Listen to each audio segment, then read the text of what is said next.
जब अपने पिता को याद कर भावुक हुई प्रियंका गांधी, कहा मैं इस देश से बहुत गुस्सा थी।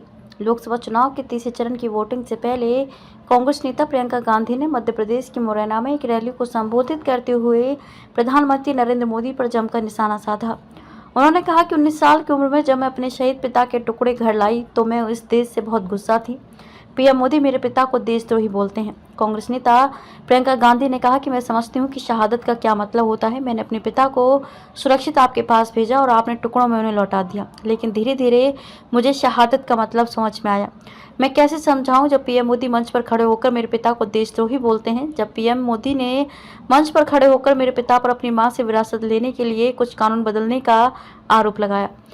पीएम मोदी ये नहीं समझ पाएंगे कि मेरे पिता को विरासत में धन दौलत नहीं मिली, बल्कि मेरे पिता की विरासत में शहादत की भावना मिली। पीएम मोदी नहीं समझ सकते शहादत की भावना। कांग्रेस नेता प्रियंका ने कहा कि जब पुलवामा अटैक हुआ उसमें कुछ परिवार उत्तर प्रदेश के थे। उस समय मैं यूपी में थी और मैं उनके घर गई। उस घर के बच्चों ने मुझसे कहा कि वे भी सेना में भर्ती होना चाहते हैं। पीएम मोदी इस भावना को नहीं समझ सकते।